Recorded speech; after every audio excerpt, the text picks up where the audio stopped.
तुम खुद जो कर सकते हो वह दुनिया में कोई नहीं कर सकता। केवल खुद की क्षमता तुम्हें पहचाननी नहीं आती। खुद की क्षमता कैसे पहचाने, इस विषय पर आज एक प्राचीन भिक्षु की कहानी मैं आपको सुनाऊंगा।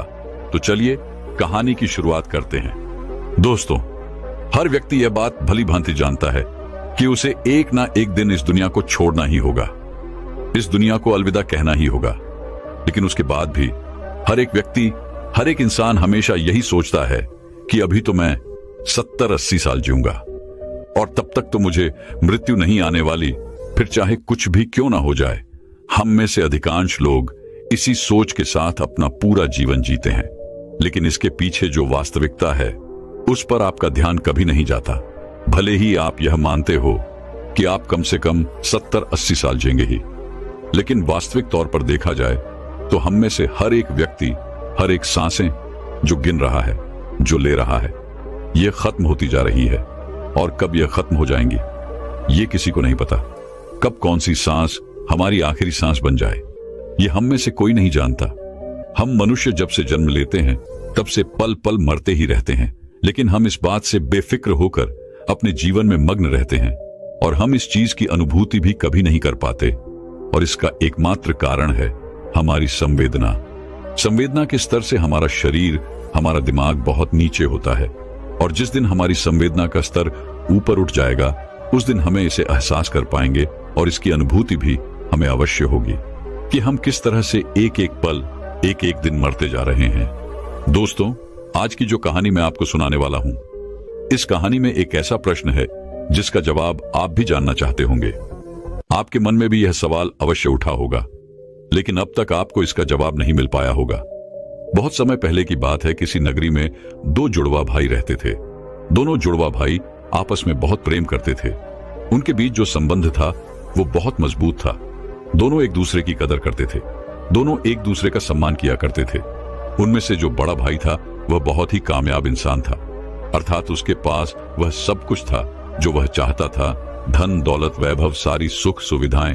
वहीं पर जो दूसरा भाई था उसके पास धन दौलत तो नहीं थी, लेकिन उसने मान सम्मान बहुत कमाया था, पर थोड़ा गरीब था, पर अपने जीवन से संतुष्ट था। दोनों भाई अपने जीवन को मजे में जी रहे थे। देखते ही देखते समय बीतता गया। समय के साथ साथ वो दोनों अब बूढ़े हो चले थे। अब उनके पास अपने पूरे जीवन काल का केवल कुछ समय ही शेष बचा हुआ था, और यह ऐसा समय था जब दोनों भाइयों की परिस्थितियां लगभग एक जैसी थी। जिसने बहुत अधिक धन कमाया था उसने भी अपना जीवन जैसे तैसे ही काटा, और जिसने मान प्रतिष्ठा कमाई थी, जिसके पास उतना धन नहीं था, उसका भी जीवन जैसे तैसे ही कट रहा था। तब उन्हें यह एहसास होने लगा कि हमने अपने जीवन में जो कुछ भी हासिल किया उसका क्या अर्थ हुआ। वे दोनों ये सोच रहे थे कि हमने जीवन भर इतनी मेहनत की, इतना कुछ अपने लिए कमाया, लेकिन ये सब कुछ व्यर्थ ही रह गया, जिस कारण वे लोग बहुत परेशान रहने लगे थे। और अपने जीवन की इस यात्रा को खत्म करने से पहले वे अपने सभी सवालों के जवाब जानना चाहते थे। एक दिन बड़े भाई के एक मित्र ने जब अपने मित्र को बहुत उदास देखा तो उसने उससे उसकी उदासी का कारण पूछा। तब उसने अपनी सारी आपत्ति अपने मित्र को बता दी। इस पर बड़े भाई का मित्र कहता है, यहाँ पास ही में एक बौद्ध भिक्षु रहते हैं। उनके आसन में भीड़ लगी रहती है। वह सभी के हर प्रश्न का जवाब देते हैं। तुम वहां पर चले जाओ, तुम्हारे जो भी प्रश्न हैं वह उसका उत्तर तुम्हें अवश्य देंगे। वह बहुत ज्ञानी है, उनकी ख्याति दूर दूर तक फैली हुई है। दूर दूर से लोग अपने सवालों के जवाब जानने के लिए उनके पास आते हैं। तुम भी वहां जाकर अवश्य एक बार अपने सवाल पूछकर देखो। मुझे यकीन है तुम्हें तुम्हारे सवालों के जवाब वहीं पर मिलेंगे। वो दोनों भाई उन बौद्ध भिक्षु के पास पहुंच जाते हैं और अपने सवालों के जवाब जानने के लिए बहुत उत्सुक होते हैं। जब वह वहां पर गए तो उन्होंने देखा कि वह बौद्ध भिक्षु ध्यान में लीन थे, तो उन्होंने खड़े होकर वहीं पर इंतजार करना उचित समझा। जब वह बौद्ध भिक्षु अपने ध्यान से बाहर आए, जब उन्होंने आंखें खोली तो उन्होंने देखा कि दो वृद्ध उनके सामने खड़े हैं। तब उन्होंने उनके यहां पर आने का कारण पूछा। तब बड़े भाई ने कहा, है महाराज, मैं आपसे अपने सवालों का जवाब जानना चाहता हूं। मेरे मन में कई सवाल हैं और मुझे उनके जवाब चाहिए। मैंने सुना है कि आप किसी को खाली हाथ नहीं जाने देते। आप सभी की समस्या का निवारण करते हैं, आप सभी की शंकाओं को दूर करते हैं, इसलिए हम आपके पास आए हैं। और हमें पूरी उम्मीद है कि आप हमारे सभी सवालों का जवाब भी हमें अवश्य देंगे। इस पर वह बौद्ध भिक्षु मुस्कुराने लगे और कहते हैं, बेटा, मेरे पास तुम्हारे सभी सवालों का जवाब है या नहीं, यह तो तुम्हारे सवाल पर निर्भर करता है, लेकिन मेरे पास इतना समय नहीं है कि मैं तुम्हारे सभी सवालों का जवाब दे सकूं। लेकिन हाँ, अगर तुम इन सभी सवालों का निचोड़ निकालकर मुझे केवल एक प्रश्न दो, तो मैं इसका उत्तर तुम्हें अवश्य दे सकता हूं। अर्थात जीवन के सारे सवालों को एक ही सवाल में पेश करो, तो मैं तुम्हारी मदद अवश्य कर सकता हूं। उन बौद्ध भिक्षु की यह बात सुनकर दोनों बड़े चिंतित हो गए। उन्हें यह समझ नहीं आ रहा था कि आखिर अपने पूरे जीवन के इन प्रश्नों को केवल एक प्रश्न में कैसे परिवर्तित किया जाए। दोनों सोच में पड़ गए। दोनों ने काफी देर सोच विचार किया, चर्चा की, और उसके बाद बड़ा भाई कहता है महाराज, ये तो बड़ी विचित्र बात है कि अपने जीवन के सारे सवालों को केवल एक सवाल में परिवर्तित करके हम आपसे कैसे पूछ सकते हैं। हमने बहुत प्रयास किया, हमने आपस में बातें भी की, लेकिन हम इन सभी सवालों को एक सवाल में परिवर्तित ना कर सके। लेकिन उसके बाद हमने कुछ देर और सोचा विचार कि हमें किसी भी तरह से केवल एक सवाल ही पूछने का मौका मिला है, जिस कारण हम दोनों भाइयों ने आपस में सहमति करके अपने जीवन को केवल एक सवाल में पिरो दिया है। और यह सवाल मैं अब आपसे पूछना चाहता हूं, क्या मुझे आज्ञा है? तभी वह बौद्ध भिक्षु कहते हैं, अवश्य, जो तुम पूछना चाहते हो पूछ सकते हो। तभी वह बड़ा भाई कहता है महाराज, हम दोनों भाई हैं और हम दोनों ने अपने जीवन को संतोषजनक जिया है। एक तरफ जहां मैंने खूब सारा धन इकट्ठा किया, वैभव और सारी सुख सुविधा इकट्ठा की, वहीं पर मेरे भाई ने अपने जीवन में मान प्रतिष्ठा इकट्ठा की और अपने जीवन को संतोषजनक दिया। लेकिन अब हमारे जीवन का वह समय आ चुका है कि हम कभी भी अब मृत्यु को प्राप्त हो सकते हैं। लेकिन अब हमारे मन में एक अजीब सा प्रश्न है, और वह यह है कि हमें लगता है कि हमने जीवन में जो कुछ भी पाया है, जो कुछ भी इकट्ठा किया है, यह सब कुछ व्यर्थ है। जैसे हमारे मन के कोने में कहीं कुछ खालीपन सा है, जिसके कारण हमें ऐसा प्रतीत होता है कि मानो हमने अपने जीवन में कुछ खो दिया है। लेकिन वह क्या है, यह मैं समझ नहीं पा रहा। हमने जो कुछ भी इकट्ठा किया है, धन, वैभव, मान सम्मान, सारी सुख सुविधाएं, वो तो सब यहीं रह जाएंगी। तब फिर ऐसे मूल्यों का क्या फायदा जिसके लिए हमने ये जीवन जिया? जो कुछ हमने इकट्ठा किया, जब वो सब हमारे साथ जाने वाला ही नहीं और सब कुछ यहीं पर खत्म हो जाएगा। हमने अपने मूल्यों के लिए अपने जीवन को दांव पर लगा दिया, अपने आदर्शों के लिए अपने जीवन को दांव पर लगा दिया।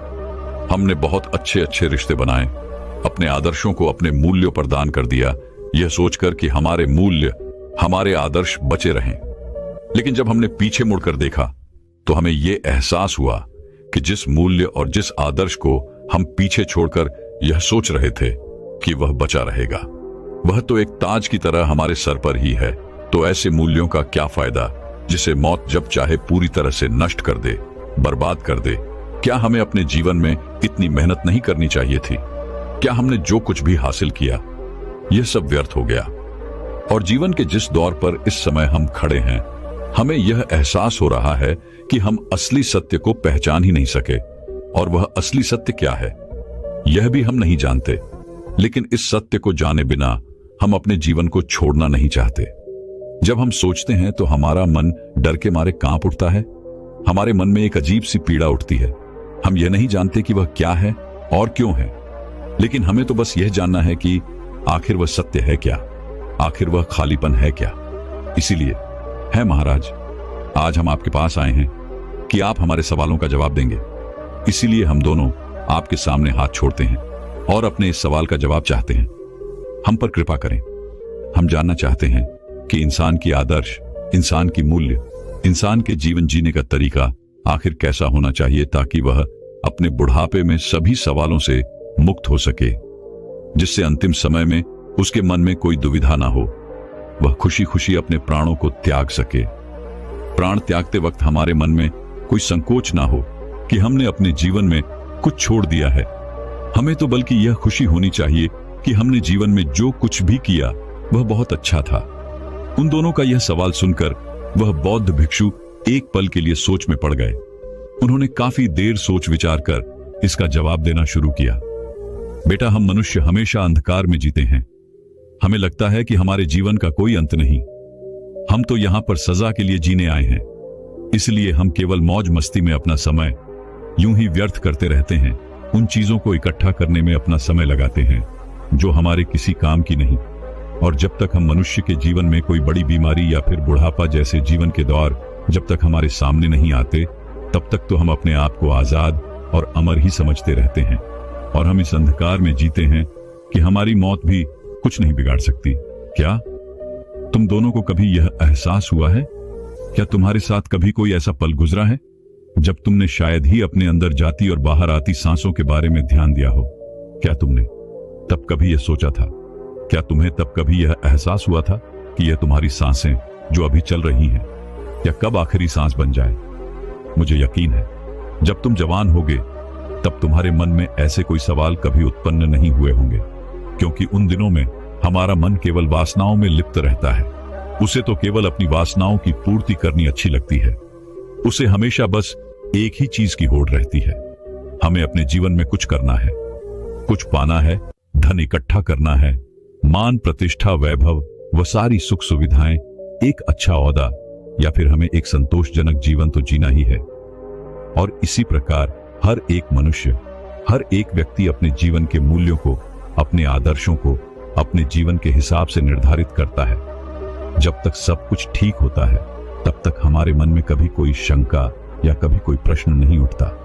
लेकिन जैसे ही हमारे जीवन में कोई बुरा दौर आता है, कोई विपरीत परिस्थिति आती है, या फिर कुछ अनहोनी हो जाती है, या फिर जब हम किसी गंभीर बीमारी से बीमार होते हैं, या जब हमारे सामने हमारे अंतिम समय नजर आता है, उस दिन हमारे मन में यह सवाल जरूरतमंद होता है कि हमारे जीवन के आदर्शों का, जीवन के मूल्य का आखिर क्या महत्व, क्या हो? अगर अभी के अभी मेरे प्राण निकल जाएं, तो क्या मेरे आदर्श, मेरे मूल्य मुझे संतोषजनक मृत्यु दे सकते हैं? क्या परिपूर्णता से इस जीवन को त्यागने का साधन दे सकते हैं?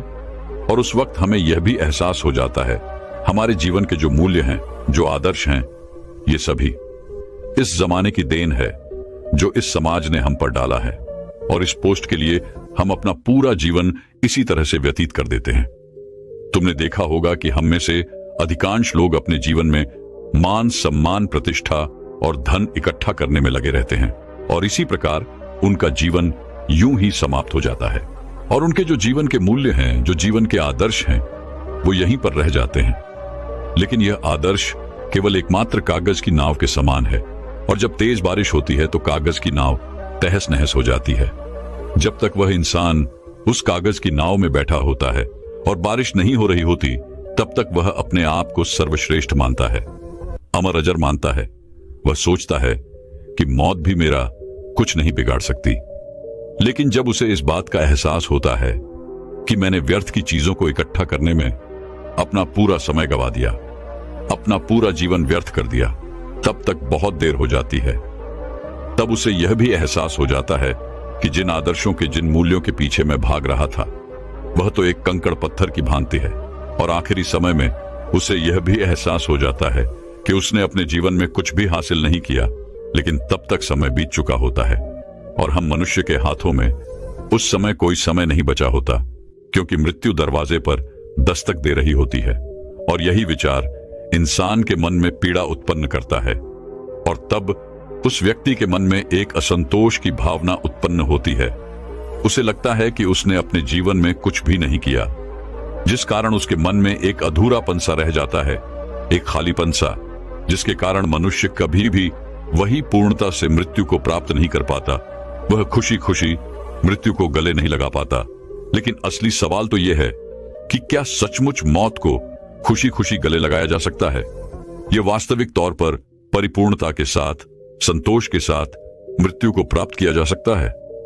और अगर आपको इस सवाल का सटीक जवाब मिल जाए तो आपको आपकी जीवन की राह मिल जाती है, क्योंकि मृत्यु ही जीवन का दूसरा पहलू है जो आपको जीना सिखाती है, हमें जीवन जीने का मार्ग दिखाती है। जरा एक पल के लिए यह सोचकर देखो कि तुम अभी जिंदा हो, लेकिन तुम्हारी सांस जो चल रही है वह तुम्हारी आखिरी सांस बन जाए, तो उस अंतिम क्षण में तुम्हें किस बात का पछतावा होगा? एक पल के लिए यह सोचकर देखो। हो सकता है कि तुम्हारे मन में यह तकलीफ हो कि मैंने उस कार्य को अभी तक पूरा नहीं किया। मैं अभी तक अपने लक्ष्य तक नहीं पहुंच पाया। मैंने किसी से वादा किया था कि मैं ऐसा करके दिखाऊंगा, लेकिन मैं अभी तक उसे पूरा नहीं कर सका। ऐसे कई सवाल आपके मन में उठने लगेंगे और यही सवाल, यही पीड़ा हमें दीमक की तरह खाती चली जाती है। और यदि तुमने अपने किसी कार्य को या किसी लक्ष्य को जो आपने निर्धारित किया था उसे पूरा कर भी लिया है, तब भी आपके मन में हमेशा एक प्रश्न तो शेष बचा ही रहेगा, और वह यह है कि जो लक्ष्य मैंने निर्धारित किया था वह तो एक मिथ्या था। वह कोई वास्तविकता नहीं थी, वह परमानंद नहीं था। इसलिए वही कार्य, वही लक्ष्य तुम्हारे मन को पीड़ा पहुंचाता है। और तब हमारे मन में एक और सवाल उत्पन्न हो जाता है कि हमने अपने अज्ञानता के कारण अपने जीवन में एक गलत लक्ष्य चुन लिया और उसे पाने के लिए पूरी ताकत लगा दी, अपना पूरा जीवन लगा दिया। और जब तुम्हें यह पता चला कि वह लक्ष्य तो मिल गया लेकिन वह लक्ष्य तो झूठा था, तब उस वक्त मन में जो पीड़ा उठती है वह असहनीय होती है।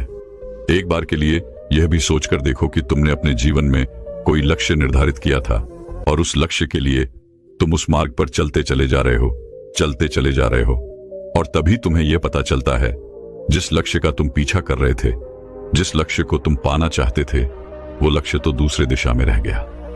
जब तुम अपने जीवन के दूसरे छोर पर पहुंच जाते हो, तब तुम्हें यह एहसास होता है कि जिस लक्ष्य को हम पाना चाहते थे वह तो जीवन के दूसरे छोर पर है और तुमने ही उस पर कभी ध्यान नहीं दिया, आंखें खोलकर उसे कभी देखा नहीं।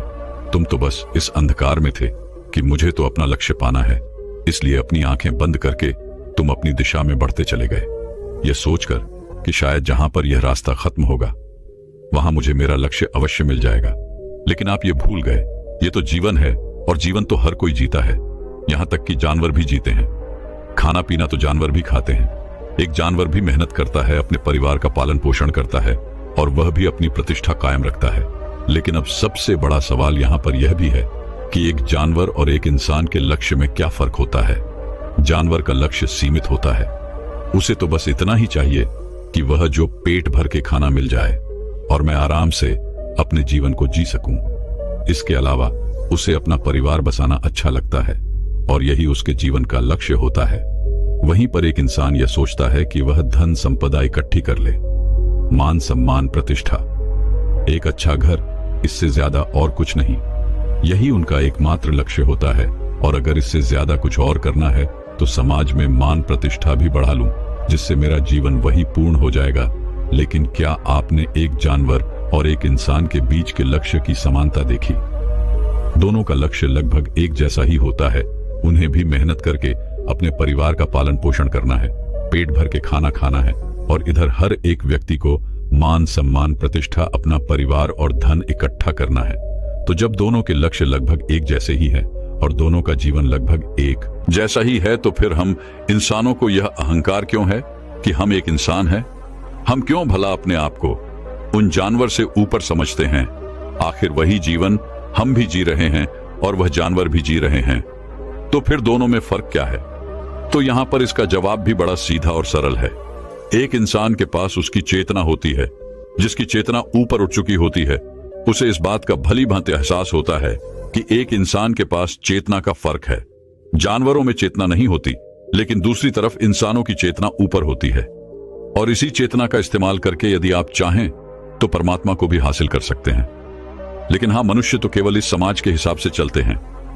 अपनी चेतना का इस्तेमाल केवल धन संपदा, मान प्रतिष्ठा और समाज में अच्छा बने रहने के लिए, इस चेतना का छोटे छोटे चीजों के लिए इस्तेमाल करते हैं।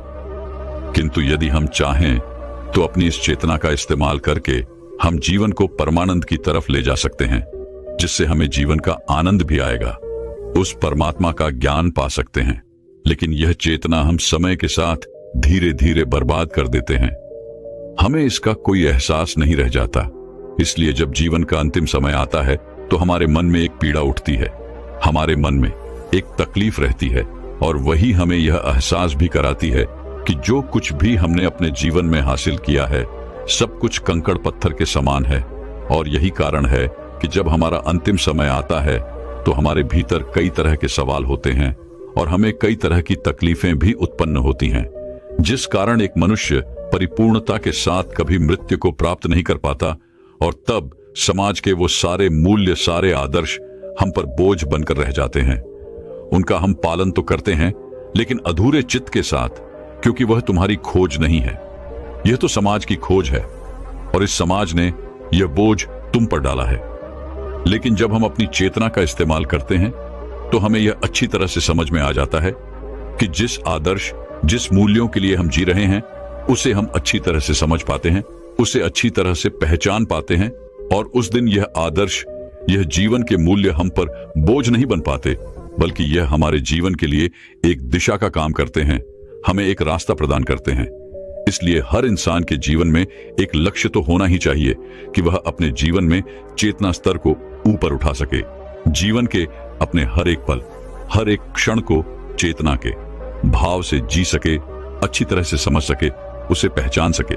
क्योंकि आप यह बात तो बहुत अच्छी तरह से जानते ही होंगे कि हमारा जीवन दो पहलुओं में विभाजित है, सुख और दुख। और जब हम चेतना से ऊपर उठ जाते हैं, तब हमें यह भी एहसास हो जाता है कि सुख और दुख, ये दोनों में ही हमारा एक समान का हिस्सा है। और तब मनुष्य का चैतन्य उसे यह बताता है कि यह तो एक परिस्थिति है जो आज नहीं तो कल गुजर जाएगी। तब उसका मन कभी भी विचलित नहीं होता, और तब वह इंसान सुख और दुख में लिप्त न होकर अपने जीवन को अलग होकर जी सकता है। तब उसे यह एहसास होता है कि मैं तो इस सुख और दुख में शामिल ही नहीं हूं। और जब यह भाव उस व्यक्ति के अंदर पैदा हो जाता है, तो सारे व्यर्थ के लक्ष्य, जिनके पीछे भागने और दौड़ने की यह प्रतिस्पर्धा चलती रहती है, वह हमेशा के लिए खत्म हो जाती है। और तब जीवन का केवल एक ही लक्ष्य रह जाता है, और वह आत्म चैतन्य। लेकिन जो व्यक्ति आत्म चैतन्य से दूर रहता है, उसका जीवन एक मिट्टी के घर के समान होता है। जब तक वह घर सुरक्षित है, तब तक उसे लगता है, तब तक उसका जीवन खुशियों से भरा रहता है, और वो अपने आप को सर्वश्रेष्ठ मानता है।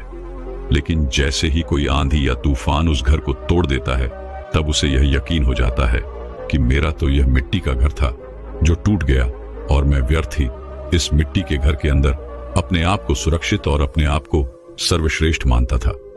तब उसे यह एहसास होता है, तब वह पश्चाताप करता है, रोता है, बिलखता है, और उसे यह भी पता चल जाता है कि वह व्यर्थ ही अपने जीवन को सबसे मूल्यवान समझ रहा था। लेकिन तब रोकर क्या फायदा होगा? सब कुछ तो बीत चुका, वह समय तुम्हारे हाथों से निकल चुका है। अब जो भी क्षण तुम्हारे हाथों में है, उस समय का इस्तेमाल करो। जीवन के आखिरी समय में पश्चाताप करके क्या फायदा? क्योंकि जो भी समय आपके पास बचा है, आप चाहें तो उसका इस्तेमाल कर सकते हैं। कहा जाता है ना, जहां जागो वहीं सवेरा। अपने भीतर की चेतना को पैदा करने के लिए केवल एक पल ही काफी है, और आपका पूरा जीवन एक पल में रूपांतरित हो जाता है। और अगर अब से भी आपके मन में चैतन्य पैदा हो जाता है, और आपको यह लगता है कि जीवन क्या है, क्यों है, और इस जीवन का असली अर्थ क्या है, यदि तुम इसे मेरी बात जान पाते हो, तो तुम्हारा अवचेतन इस बात को भली भांति समझ पाता है, जिस कारण तुम्हारा पूरा जीवन इस पल में रूपांतरित हो जाएगा।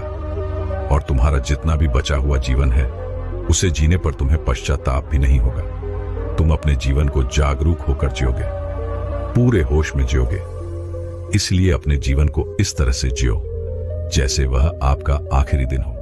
अपने हर एक कार्य को ध्यानपूर्वक देखो, समझो।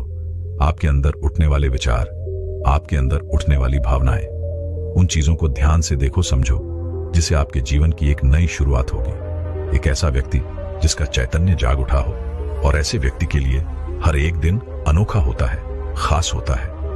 आपके लिए हर एक सुबह नई होगी, हर एक शाम अनोखी होगी। सोचो, अगर हम अपने आप अपने जीवन को कुछ इस तरह से बना लें, तो हमारा जीवन कितना रूपांतरित हो जाएगा। और हर दिन हमारे लिए एक नया सूरज निकलेगा, हर दिन हमारे लिए अनोखा बन जाएगा, हर दिन हमारे लिए चैतन्य के स्तर को ऊपर उठाने की एक सीढ़ी बन जाएगा। लेकिन हम मनुष्य अपने जीवन में व्यर्थ की चीजों के पीछे भागते रहते हैं, कंकड़ पत्थर इकट्ठा करते रहते हैं, अपने जीवन में ऐसे लक्ष्यों को निर्धारित करते हैं जिसका कोई अर्थ ही नहीं।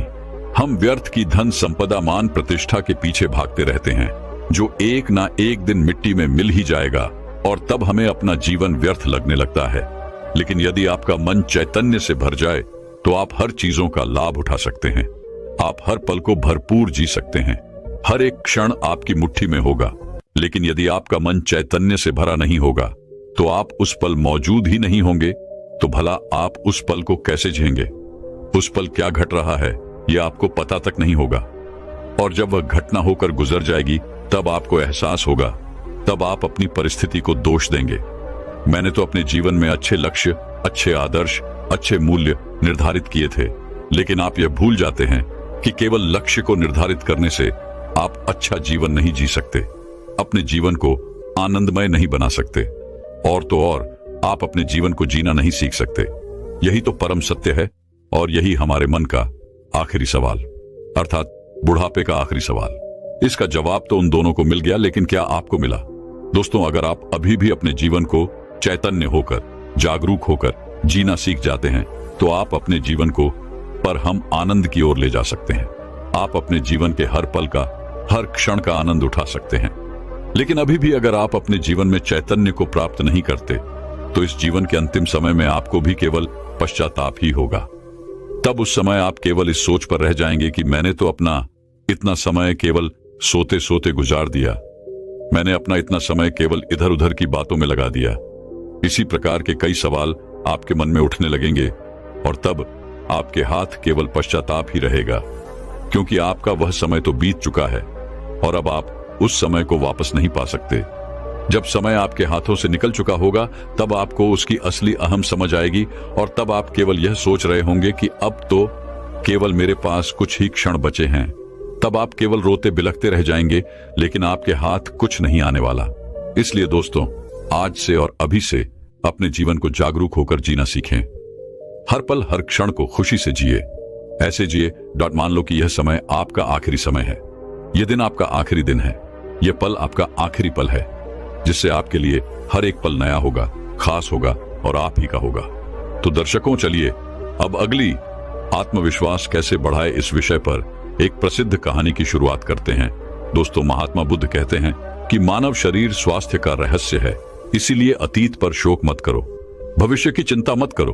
बुद्धिमानी तो यही है कि आप ईमानदारी से अपने वर्तमान में जियो, लेकिन हम में से अधिकांश लोग वर्तमान में जीना नहीं जानते, क्योंकि वो जीना ही नहीं चाहते।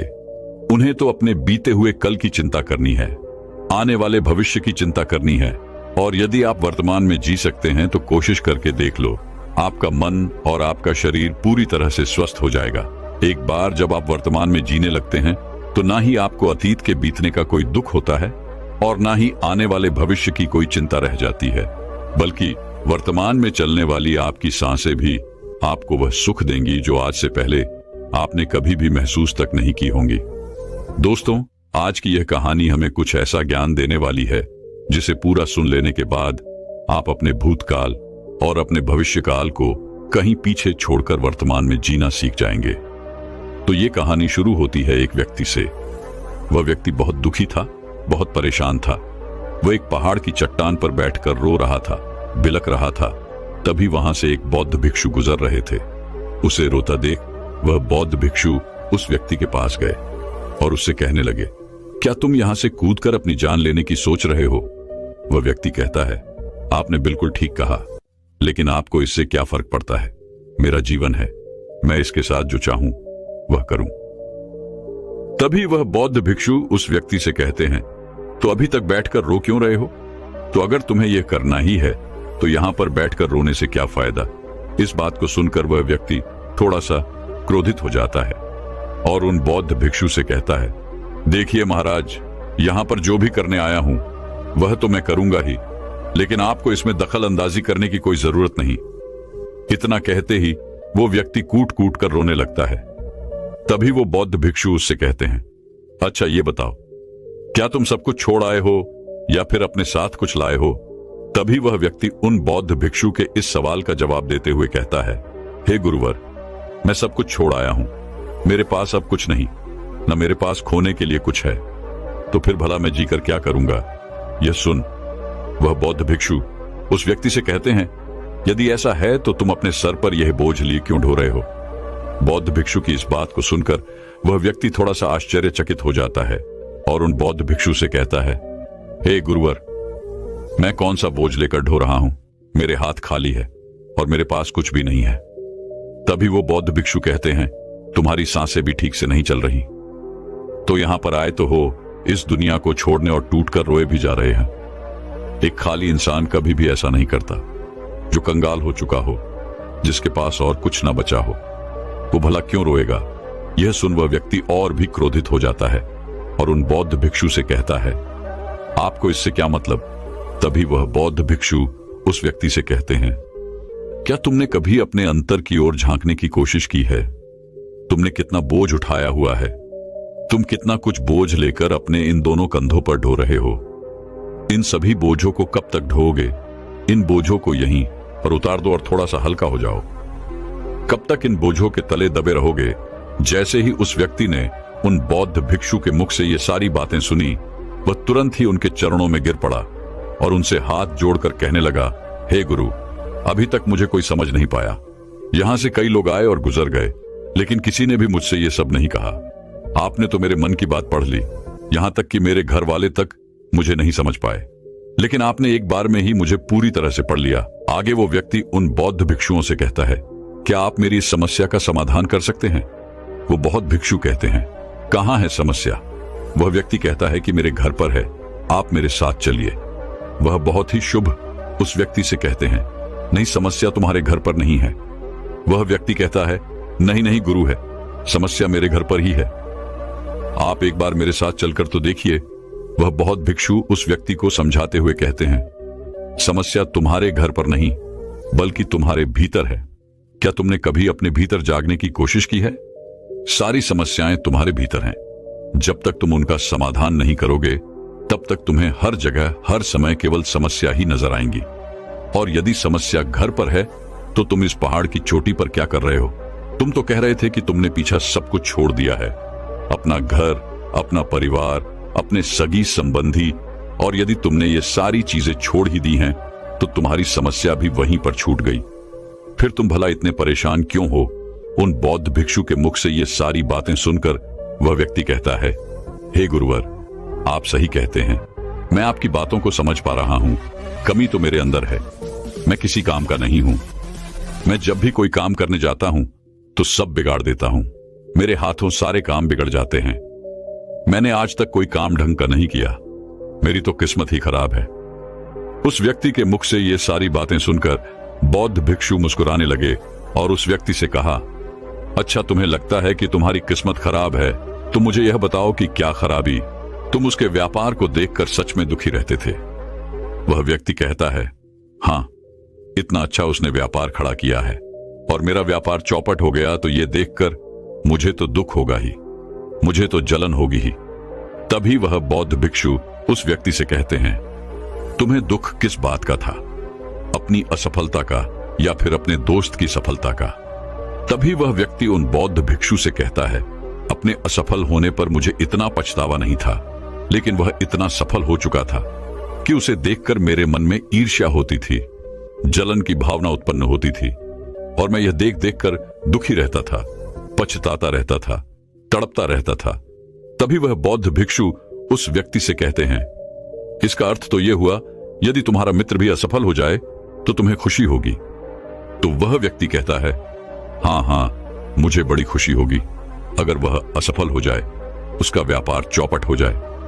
यह सुन भिक्षु फिर से एक बार मुस्कुराने लगे और उस व्यक्ति से कहते हैं, इसका अर्थ तो यही हुआ कि तुम्हारी खुशी तुम्हारे मित्र पर निर्भर करती है। यदि वह चाहे तो तुम्हें खुश कर दे, और यदि वह चाहे तो तुम्हें दुखी कर दे, क्योंकि तुम खुद से न तो खुश हो सकते हो और ना ही दुखी। तुम तो अपने मित्र के गुलाम बनकर रह चुके हो, और अगर यही बात है तो तुम्हारी समस्या का कोई समाधान नहीं है, क्योंकि तुम्हारी खुशियां और तुम्हारी तकलीफें, दुख, ये सब दूसरों के व्यवहार पर निर्भर करती हैं। तुम्हारे कर्मों से तो तुम्हारा कुछ हुआ नहीं, ना तो तुम अपने कर्मों से खुश हो सके और ना ही दुखी। ये तुम्हारी समस्या का मैं कोई समाधान नहीं कर सकता। तभी वह व्यक्ति उन बौद्ध भिक्षु से कहता है, हे गुरुवर, ऐसा मत कहिए, मुझे आपसे बहुत आशा है, क्योंकि आप ही वह हैं जिसने मेरे अंदर की तकलीफों को पढ़ा है, उसे जाना है, उसे समझा है। आपसे मैं विनती करता हूं कि मेरी इस समस्या का समाधान मुझे बताइए। तभी वह बौद्ध भिक्षु उस व्यक्ति से कहते हैं, जब हम दूसरों से आशा बांध लेते हैं, तब हम दूसरों पर पूरी तरह से निर्भर हो जाते हैं। अगर मैं तुम्हें कोई भी रास्ता ना बताऊं, मैं तुम्हें तुम्हारी समस्या का समाधान ना दूं तो तुम इसी तरह से दुखी रहोगे, रोते रहोगे, बिलखते रहोगे। और अगर मैं तुम्हें कोई रास्ता बता दूं, मैं तुम्हें कोई समाधान बता ही दूं, तो हो सकता है कि तुम्हें कुछ मिल जाए। लेकिन एक बात याद रखना कि जो तुम्हारा मित्र तुम्हारे घर पर आता है ये तुम्हें बताने के लिए कि किस तरह से उसने व्यापार में वृद्धि की, किस तरह से उसने कड़ी मेहनत की, जो तुम्हें दुखी करने आता है, लेकिन वो बात तो सच्ची ही कह रहा है कि किस तरह से उसने अपने जीवन में वह संघर्ष किया और उस मुकाम तक पहुंचा है। तो उसने अपने अनुभव की ही बात तुम्हें बताई। अब चाहो तो तुम उस अनुभव का इस्तेमाल कर सकते हो, या फिर उस अनुभव को तुम व्यर्थ ही जाने दे सकते हो और अपने मन में ईर्ष्या जैसे भाव उत्पन्न कर सकते हो। समझदारी तो इसी में है कि जब वो तुम्हें अपने अनुभव के बारे बता रहा है कि किस तरह से उसने संघर्ष किया है अपने जीवन में, अपने व्यापार को उस ऊंचाइयों तक पहुंचाने के लिए, तो तुम अपनी बुद्धि का इस्तेमाल करो और उसके अनुभव के ज्ञान का इस्तेमाल करो। तुम्हें तो खुश होना चाहिए कि तुम्हें जो अनुभव चाहिए था वो तुम्हें बिना मांगे तुम्हारे मित्र से मिल रहा है, और इस पर तो तुम्हें अपने मित्र का आभार व्यक्त करना चाहिए, क्योंकि घर बैठे बैठे तुम्हें वह अनुभव प्राप्त हो रहा है जो तुम अपने जीवन से प्राप्त नहीं कर सके। इसलिए आगे बढ़ो, संघर्ष करो, कुछ अनुभव का इस्तेमाल करो और हार मत मानो, क्योंकि समय की एक खूबी है, वह चाहे कैसा भी हो वह बदल जरूर जाता है। इसलिए समय चाहे जैसा भी हो, अच्छा या बुरा, दोनों का गुजरना तय है। लेकिन सबसे जरूरी यहां पर समझने वाली बात यह है कि इन दोनों वक्त को देखने के लिए तुम्हारा जीवित रहना आवश्यक है। और जब तुम्हारा अच्छा वक्त शुरू होगा, तुम अपने संघर्ष से अपने व्यापार को खड़ा करोगे और अपने व्यापार को उन ऊंचाइयों तक ले जाओगे। तब वही तुम्हारे मित्र अपनी सफलताओं की नहीं बल्कि असफलताओं की गाथा गाएंगे, ताकि तुम उन्हीं की तरह कोई गलत निर्णय लो और तुम उन्हीं की तरह बर्बाद हो जाओ। तो यहां पर तुम्हें अपनी बुद्धि का इस्तेमाल करना होगा। तुम्हें उनकी बातों पर ध्यान न देकर के बल्कि अपनी बुद्धि का प्रयोग करना होगा, क्योंकि उस समय वह तुम्हें सुखी नहीं बल्कि दुखी करने आएंगे, क्योंकि उन्हें भी तुम्हें दुखी देखकर उतना ही मजा आएगा जितना कि तुम्हें उससे दुखी देखकर आएगा। यह सुन वह व्यक्ति उन बौद्ध भिक्षु से कहता है, हे गुरुवर, आप बिल्कुल ठीक कह रहे हो। मेरे जीवन को मैं नहीं चला रहा बल्कि मेरे सगे संबंधी और मित्र चला रहे हैं, जो मेरे जीवन में सुख और दुख भरे जा रहे हैं। लेकिन मेरा यहां पर एक प्रश्न है। जब मैंने व्यापार खड़ा किया था तो मेरा उद्देश्य यही था कि मैं अपने परिवार को सुखी रख सकूं, उन्हें वो सुख सुविधाएं दे सकूं। तो क्या अपने परिवार के लिए सोचना गलत है? मैं तो अपने परिवार के लिए ही सब कुछ कर रहा था, लेकिन व्यापार में नुकसान होने के बाद वह परिवार भी मुझे छोड़ गया। इस पर भिक्षु मुस्कुराने लगे। तभी वह व्यक्ति कहता है, अब इसमें मुस्कुराने वाली बात क्या है? क्या मैंने कोई गलत प्रश्न पूछ लिया? तभी वो बौद्ध भिक्षु कहते हैं, नहीं, हर व्यक्ति यह चाहता है कि कोई उसकी गलती पर उसे सांत्वना दे, और तुम भी वही चाहते हो। हर कोई यही चाहता है कि जब वो कुछ करे तो उनकी प्रशंसा की जाए, और जब हमें प्रशंसा नहीं मिलती तो हमें भीतर ही भीतर बड़ा दुख होता है। हमारे मन को एक ठेस पहुंचती है, और तब हमारे मन में यह भाव उत्पन्न होने लगता है कि इस दुनिया में सभी मतलबी है, सभी अपने मतलब के लिए जीते हैं, सभी अपने मतलब के लिए काम करते हैं, और सभी हमारे साथ अपने मतलब के लिए ही रहते हैं। लेकिन अगर तुम किसी को अपना परिवार मानते भी हो और अपने उस परिवार के लिए कुछ करना चाहते हो, तो फिर तुम्हें ऐसा क्यों लगता है कि तुम दूसरों के लिए कर रहे हो? तुम तो अपने लिए ही कर रहे हो ना। अगर तुम्हें लगा कि तुम दूसरों के लिए कर रहे हो तो तुम जीवन भर दुखी ही रहोगे, और जब तुम्हें लगेगा कि तुम अपने लिए कर रहे हो तब तुम्हें एक अजीब खुशी प्राप्त होगी और तुम हमेशा खुश रहोगे। और जब तुम अपने कार्यों को बेहतर से और बेहतरीन करने में लगे रहोगे तो तुम्हें किसी की सांत्वना की भी कोई जरूरत नहीं पड़ेगी। तभी वह व्यक्ति उन बौद्ध भिक्षु से कहता है, हे गुरुवर, मुझे आपकी बात समझ में आ गई। अब तक मेरी किस्मत दूसरों के हाथों में थी। वो उसमें जैसे रंग चाहें सुख के या दुख के भर दिया करते थे, लेकिन अब से मैं अपनी किस्मत अपने हाथ में रखूंगा, और फिर चाहे यह अच्छी हो या खराब, मैं हार नहीं मानूंगा। आखिर में वह व्यक्ति उन भिक्षु से कहता है, हे गुरुवर, आपकी सारी बातें तो मैं समझ गया, लेकिन क्या आप मुझे कुछ दे सकते हैं जो मेरे जीवन के सबसे बुरे वक्त में मेरा साथ दे सके, मेरा साथ निभा सके? यह सुन वह भिक्षु उस व्यक्ति को एक छोटा सा बक्सा देते हैं और कहते हैं कि यार, मेरे इसे तुम्हें अपने बहुत करीब ही रखना होगा। इसमें एक ऐसा राज है जो तुम्हें बड़े से बड़े दुखों से बाहर निकाल सकता है, बड़ी से बड़ी विपत्तियों से छुटकारा दिला सकता है। और इसे तुम सिर्फ तभी खोलना जब तुम्हें लगे कि अब कोई राह नहीं बची है, जब तुम्हें यह लगने लगे कि सब कुछ व्यर्थ है। मैंने जो बातें कही हैं वो भी व्यर्थ है, यह दुनिया भी व्यर्थ है, यहां रहना भी व्यर्थ है। इतना कहकर वह भिक्षु उस बक्से को उस व्यक्ति को थमा देते हैं और फिर वहां से चले जाते हैं। वह व्यक्ति उस बक्से को लेकर वापस अपने घर आता है और फिर एक नया कारोबार शुरू करता है। अब की बार वह कारोबार में हार नहीं मानता और उसका कारोबार बहुत अच्छा चल पड़ता है। उसका कारोबार चलने के कारण अब उसका परिवार भी उसके साथ आ चुका था। उसके पास अब हर सुख सुविधाएं भी हो गई थीं। अब वह ना तो भूतकाल का रोना रोता था और ना ही वह भविष्य की चिंता करता था। वह तो केवल अपने वर्तमान को और ज्यादा बेहतर बनाने की कोशिश में लगा रहता था। लेकिन समय हमेशा बदलता रहता है। जिस तरह से बुरा समय हमेशा नहीं रहता, ठीक उसी प्रकार अच्छा समय भी हमेशा नहीं रहता। उस व्यक्ति के जीवन में एक बार फिर से अच्छा समय समाप्त हो चुका था। वह जिस राज्य में रहता था उस राज्य पर पड़ोसी राज्य ने चढ़ाई कर दी थी और पूरा राज्य तबाह कर दिया था। उसका व्यापार भी पूरी तरह से तबाह हो चुका था। वह परिवार के साथ दर दर की ठोकरें खाने लगा। उसे यहां से वहां भागना पड़ा, यहां तक कि उसके पास खाने पीने के लिए भी पैसे नहीं बचे थे। भूख से उसके माता पिता ने दम तोड़ दिया और वह अपनी पत्नी और छोटे भाई के दोनों बच्चों को लेकर इधर उधर भटकता रहा। वह दोनों बच्चे बीमार पड़ चुके थे और अब उसके पास उनके इलाज के लिए भी पैसे नहीं थे। तब उसे एहसास होने लगा कि यह सब व्यर्थ है। उसका यह जीवन जीना भी व्यर्थ है, यह पूरा संसार व्यर्थ है। पर जो कुछ भी बातें उन भिक्षु ने मुझसे कही थी वो सभी बातें भी व्यर्थ हैं। आज मेरे पास कुछ नहीं बचा, आज मेरे पास जीने का कोई मकसद नहीं बचा। उन भिक्षु ने जो कुछ भी कहा था उन सब बातों का आज कोई मतलब नहीं रह गया। अंततः जीवन को तो समाप्त होना ही है, तो फिर जीवित रहकर भाग दौड़ करके अपने जीवन में वो ऊंचाइयां हासिल करना, वो सफलताएं हासिल करना, ये सब किस काम का?